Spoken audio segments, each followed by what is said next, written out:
Remember, 80 to 90% of people who get Lyme disease get over it, and it's gone. And so a big part to our question is, when a patient's in front of us with chronic Lyme disease, is why didn't your body just kick this thing out? Why didn't your body defeat this like it has so many other bugs, so many other times before, and now all of a sudden it's creating chronic havoc? So the patients we're looking at have already had this for over 6 months to a year, and oftentimes longer. And when you look at studies on these kinds of patients, we have to make a huge paradigm shift here. And that is, killing Lyme, which makes sense, is not the center of the protocol. And so once you've had the disease for over 6 to 12 months, it creates this huge immune system wind-up pattern. And a huge thrust of your program has to be on rebalancing that immune system pattern.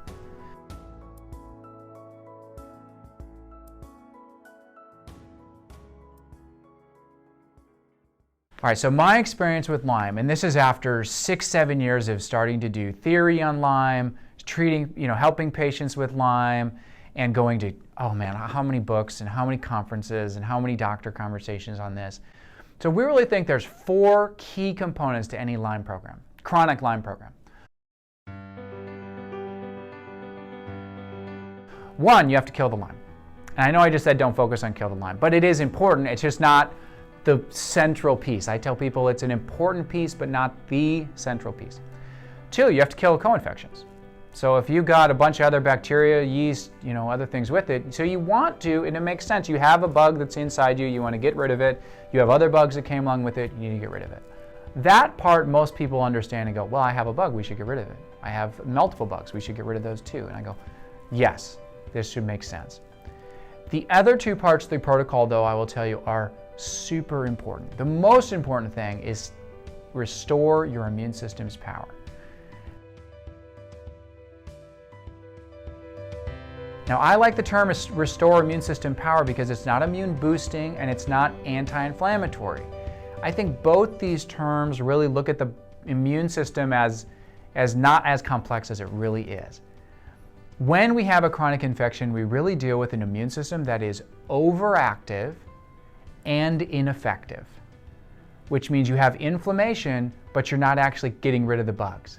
So you're dealing with an immune system that's high and low at the same time, and that's because the immune system isn't one thing, it's actually multiple wings, multiple players in the immune system. So a huge portion of what we're doing with patients is teaching them about their immune system and helping them rebalance the immune system to work properly. This is the single most important thing that you can do. And it's the single most important thing you can do because let's pretend you were able to kill the Lyme, but you still had an immune system that pretty much stunk. What's going to happen 6 months after you get better?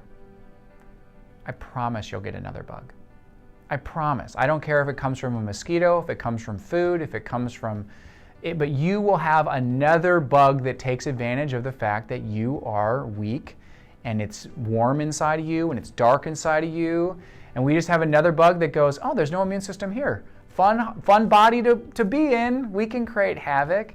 And I saw so many of these Lyme patients that it seemed like they went on a killing spree to try to kill the Lyme, and then they get better, and then we catch another thing. We have to go on a killing spree for that, and then we have to go on a killing spree for that, and they just end up in these endless killing spree cycles. And I'm going, right, because your immune system can't keep anything out. So the biggest part is have to restore the immune system. That is the single most important piece.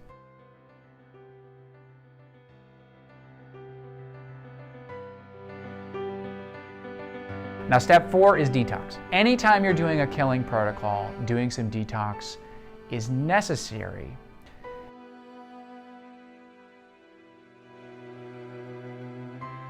Lyme has a huge neuroborreliosis or neuro-Lyme effect. Lyme loves the nervous system. It absolutely wreaks havoc on the nervous system. And here's the problem. If you don't detox properly through a system while you do this, you will create damage. I tell people I used to landscape. And there's some ways to landscape where you want to create minimal damage. So if I'm going to go take out a tree, I don't want to destroy your lawn in the process. So then I have to remove a tree and then resod your lawn after the job's done. This is the same thing with Lyme. If we're going to go kill Lyme, we're going to go do a program, I don't want to cause a lot of collateral damage that I then have to go repair afterwards.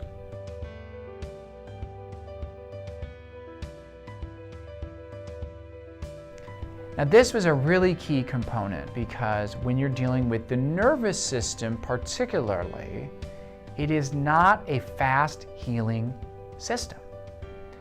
And we caught other people who had done heavy metal detoxes, who had done Lyme cleanses, who had done other things, and the treatment, the solution, had actually caused so much neurological collateral damage that then they had to spend years rehabbing their nervous system from the damage it all caused.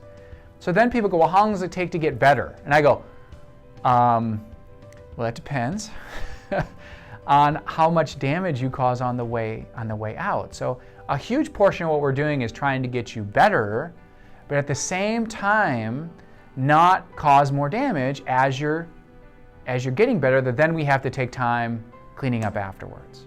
While you're treating your patients with Lyme disease, what type of compliance have you seen from your patients? There's two things Dr. Paul and I do for patient compliance. We make it as easy as possible.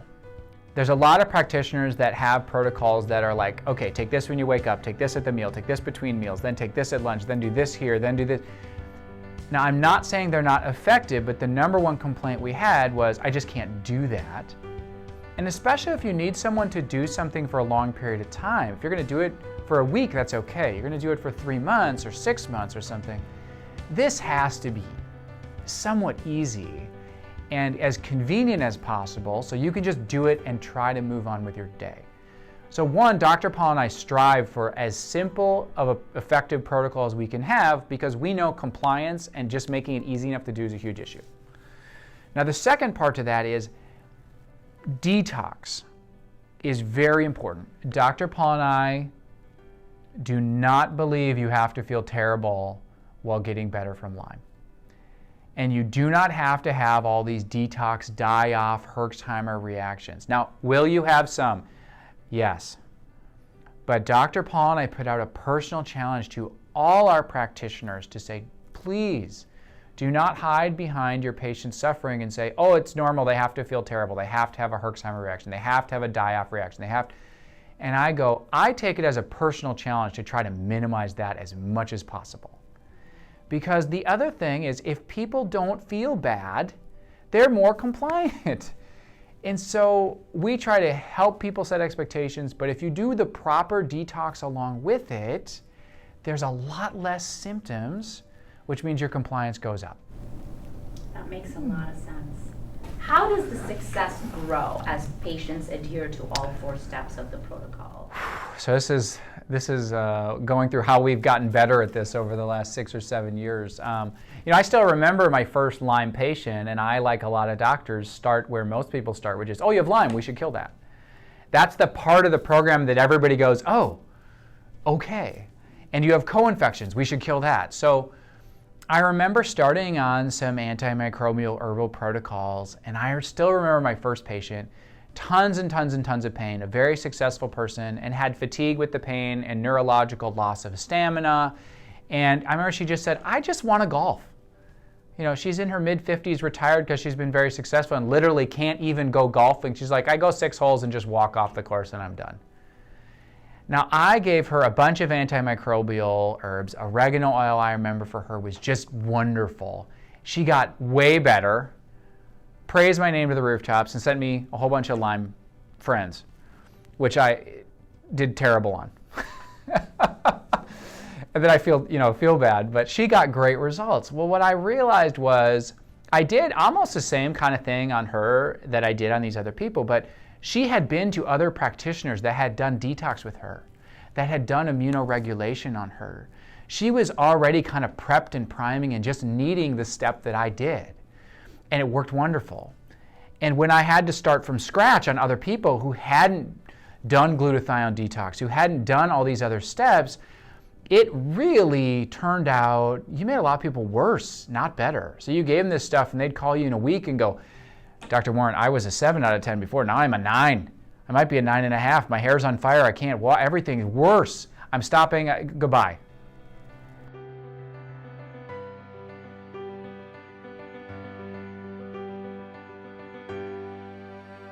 When I started looking at my stats, 2 out of 10 people we got phenomenal results with.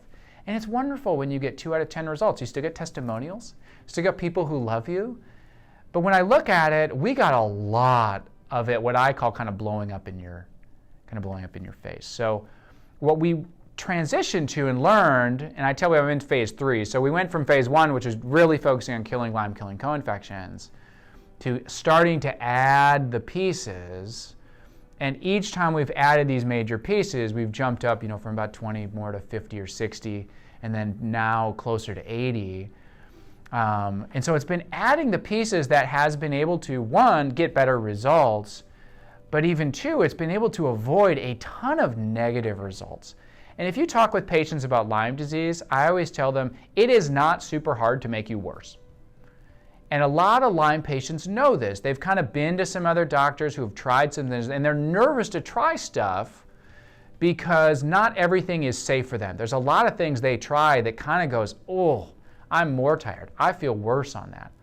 And this is the whole thing with Lyme is you kind of have to get some of these details right. You have to do it in the right orders. You have to do it in the right amounts, the right speeds, or patients really feel worse, and it's very, very hard for them to get better because you bring them down in the process.